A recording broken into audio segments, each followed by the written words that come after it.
Un roi, chapitre 8. Alors le roi Salomon assembla près de lui à Jérusalem les anciens d'Israël et tous les chefs des tribus, les chefs de famille des enfants d'Israël, pour transporter de la cité de David, qui est Sion, l'arche de l'alliance de l'Éternel. Tous les hommes d'Israël se réunirent auprès du roi Salomon au mois d'Étanim, qui est le 7e mois, pendant la fête. Lorsque tous les anciens d'Israël furent arrivés, les sacrificateurs portèrent l'arche. Ils transportèrent l'arche de l'Éternel, la tente d'assignation, et tous les ustensiles sacrés qui étaient dans la tente. Ce furent les sacrificateurs et les Lévites qui les transportèrent. Le roi Salomon et toute l'assemblée d'Israël, convoqués auprès de lui, se tinrent devant l'arche. Ils sacrifièrent des brebis et des bœufs, qui ne purent être ni comptés, ni nombrés, à cause de leur multitude. Les sacrificateurs portèrent l'arche de l'alliance de l'Éternel à sa place, dans le sanctuaire de la maison, dans le lieu très saint, sous les ailes des chérubins. Car les chérubins avaient les ailes étendues sur la place de l'arche, et ils couvraient l'arche et ses barres par-dessus. On avait donné aux barres une longueur telle que leurs extrémités se voyaient du lieu saint devant le sanctuaire, mais ne se voyaient point du dehors. Elles ont été là jusqu'à ce jour. Il n'y avait dans l'arche que les 2 tables de pierre que Moïse y déposa en Horeb, lorsque l'Éternel fit alliance avec les enfants d'Israël à leur sortie du pays d'Égypte. Au moment où les sacrificateurs sortirent du lieu saint, la nuée remplit la maison de l'Éternel. Les sacrificateurs ne purent pas y rester pour faire le service à cause de la nuée, car la gloire de l'Éternel remplissait la maison de l'Éternel. Alors Salomon dit : L'Éternel veut habiter dans l'obscurité. J'ai bâti une maison qui sera ta demeure, un lieu où tu résideras éternellement. Le roi tourna son visage et bénit toute l'assemblée d'Israël. Et toute l'assemblée d'Israël était debout. Et il dit : Béni soit l'Éternel, le Dieu d'Israël, qui a parlé de sa bouche à David, mon père, et qui accomplit par sa puissance ce qu'il avait déclaré en disant : Depuis le jour où j'ai fait sortir d'Égypte mon peuple d'Israël, je n'ai point choisi de ville parmi toutes les tribus d'Israël pour qu'il y fût bâti une maison où résida mon nom, mais j'ai choisi David pour qu'il régnât sur mon peuple d'Israël. David, mon père, avait l'intention de bâtir une maison au nom de l'Éternel, le Dieu d'Israël. Et l'Éternel dit à David, mon père : Puisque tu as eu l'intention de bâtir une maison à mon nom, tu as bien fait d'avoir eu cette intention. Seulement, ce ne sera pas toi qui bâtiras la maison, mais ce sera ton fils, sorti de tes entrailles, qui bâtira la maison à mon nom.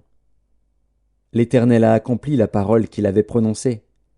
Je me suis élevé à la place de David, mon père, et je me suis assis sur le trône d'Israël, comme l'avait annoncé l'Éternel, et j'ai bâti la maison au nom de l'Éternel, le Dieu d'Israël.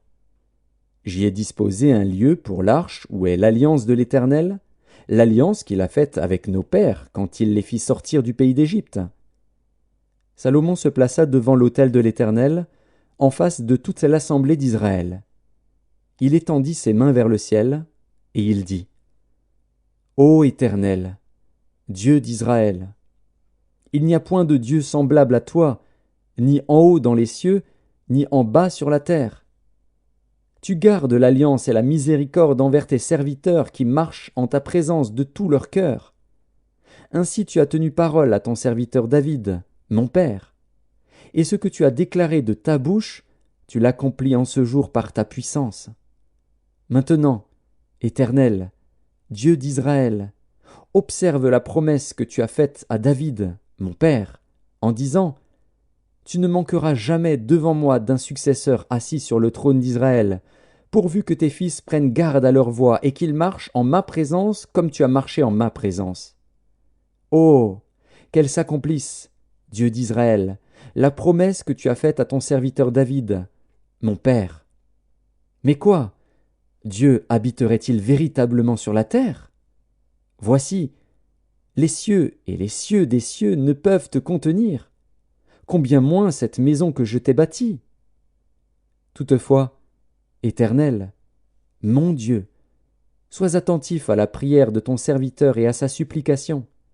Écoute le cri et la prière que t'adresse aujourd'hui ton serviteur. Que tes yeux soient nuit et jour ouverts sur cette maison, sur le lieu dont tu as dit « Là sera mon nom ». Écoute la prière que ton serviteur fait en ce lieu. Daigne exaucer la supplication de ton serviteur et de ton peuple d'Israël lorsqu'ils prieront en ce lieu. Exauce du lieu de ta demeure, des cieux, exauce et pardonne. Si quelqu'un pêche contre son prochain et qu'on lui impose un serment pour le faire jurer, et s'il vient jurer devant ton autel, dans cette maison, écoute-le des cieux, agis, et juge tes serviteurs. Condamne le coupable, et fais retomber sa conduite sur sa tête. Rends justice à l'innocent, et traite-le selon son innocence. Quand ton peuple d'Israël sera battu par l'ennemi, pour avoir péché contre toi, s'ils reviennent à toi et rendent gloire à ton nom, s'ils t'adressent des prières et des supplications dans cette maison, exauce-les des cieux, pardonne le péché de ton peuple d'Israël, et ramène-les dans le pays que tu as donné à leur père. Quand le ciel sera fermé et qu'il n'y aura point de pluie, à cause de leur péché contre toi, s'ils prient dans ce lieu et rendent gloire à ton nom, et s'ils se détournent de leur péché, parce que tu les auras châtiés, exauce-les des cieux, pardonne le péché de tes serviteurs et de ton peuple d'Israël, à qui tu enseigneras la bonne voie dans laquelle ils doivent marcher, et fais venir la pluie sur la terre que tu as donnée en héritage à ton peuple. Quand la famine, la peste, la rouille, la nielle, les sauterelles d'une espèce ou d'une autre seront dans le pays, quand l'ennemi assiégera ton peuple dans son pays, dans ses portes, quand il y aura des fléaux ou des maladies quelconques, si un homme, si tout ton peuple d'Israël fait entendre des prières et des supplications, et que chacun reconnaisse la plaie de son cœur et étende les mains vers cette maison, exauce-le des cieux, du lieu de ta demeure, et pardonne. Agis, et rends à chacun selon ses voies, toi qui connais le cœur de chacun, car seul tu connais le cœur de tous les enfants des hommes, et ils te craindront tout le temps qu'ils vivront dans le pays que tu as donné à nos pères. Quand l'étranger, qui n'est pas de ton peuple d'Israël, viendra d'un pays lointain, à cause de ton nom, car on saura que ton nom est grand, ta main forte et ton bras étendu, quand il viendra prier dans cette maison, exauce-le des cieux, du lieu de ta demeure, et accorde à cet étranger tout ce qu'il te demandera, afin que tous les peuples de la terre connaissent ton nom pour te craindre, comme ton peuple d'Israël, et sachent que ton nom est invoqué sur cette maison que j'ai bâtie.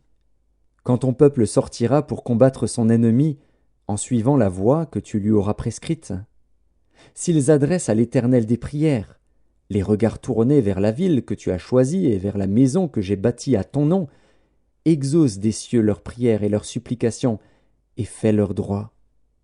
Quand ils pécheront contre toi, car il n'y a point d'homme qui ne pêche, quand tu seras irrité contre eux et que tu les livreras à l'ennemi, qui les emmènera captifs dans un pays ennemi, lointain ou rapproché, s'ils rentrent en eux-mêmes dans le pays où ils seront captifs, s'ils reviennent à toi et t'adressent des supplications dans le pays de ceux qui les ont emmenés, et qu'ils disent « Nous avons péché, nous avons commis des iniquités, nous avons fait le mal », s'ils reviennent à toi de tout leur cœur et de toute leur âme, dans le pays de leurs ennemis qui les ont emmenés captifs, s'ils t'adressent des prières, les regards tournés vers leur pays que tu as donné à leur père, vers la ville que tu as choisie et vers la maison que j'ai bâtie à ton nom, exauce des cieux, du lieu de ta demeure, leurs prières et leurs supplications, et fais leur droit.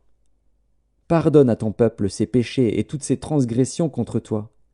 Excite la compassion de ceux qui les retiennent captifs, afin qu'ils aient pitié d'eux, car ils sont ton peuple et ton héritage, et tu les as fait sortir d'Égypte, du milieu d'une fournaise de fer. Que tes yeux soient ouverts sur la supplication de ton serviteur et sur la supplication de ton peuple d'Israël, pour les exaucer en tout ce qu'ils te demanderont. Car tu les as séparés de tous les autres peuples de la terre pour en faire ton héritage, comme tu l'as déclaré par Moïse, ton serviteur, quand tu fis sortir d'Égypte nos pères, Seigneur éternel. Lorsque Salomon eut achevé d'adresser à l'Éternel toute cette prière et cette supplication, il se leva de devant l'autel de l'Éternel, où il était agenouillé, les mains étendues vers le ciel. Debout, il bénit à haute voix toute l'assemblée d'Israël, en disant : Béni soit l'Éternel, qui a donné du repos à son peuple d'Israël, selon toutes ses promesses. De toutes les bonnes paroles qu'il avait prononcées par Moïse, son serviteur, aucune n'est restée sans effet. Que l'Éternel, notre Dieu, soit avec nous, comme il a été avec nos pères.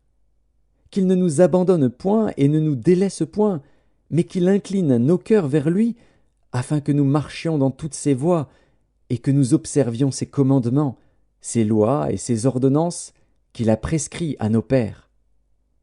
Que ces paroles, objet de mes supplications devant l'Éternel, soient jour et nuit présentes à l'Éternel, notre Dieu, et qu'il fasse en tout temps droit à son serviteur et à son peuple d'Israël, afin que tous les peuples de la terre reconnaissent que l'Éternel est Dieu, qu'il n'y en a point d'autre.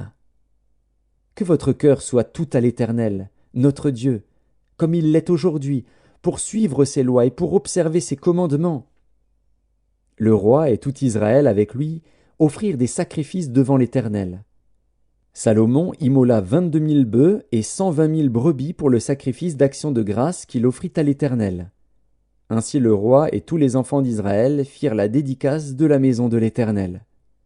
En ce jour, le roi consacra le milieu du parvis qui est devant la maison de l'Éternel, car il offrit là les holocaustes, les offrandes et les graisses des sacrifices d'action de grâce, parce que l'autel d'airain qui est devant l'Éternel était trop petit pour contenir les holocaustes, les offrandes et les graisses des sacrifices d'action de grâce. Salomon célébra la fête en ce temps-là, et tout Israël avec lui. Une grande multitude, venue depuis les environs de Hamath jusqu'au torrent d'Égypte, s'assembla devant l'Éternel, notre Dieu, pendant 7 jours, et 7 autres jours, soit 14 jours. Le 8e jour, il renvoya le peuple. Et ils bénirent le roi, et s'en allèrent dans leurs tentes, joyeux et le cœur content pour tout le bien que l'Éternel avait fait à David, son serviteur, et à Israël, son peuple.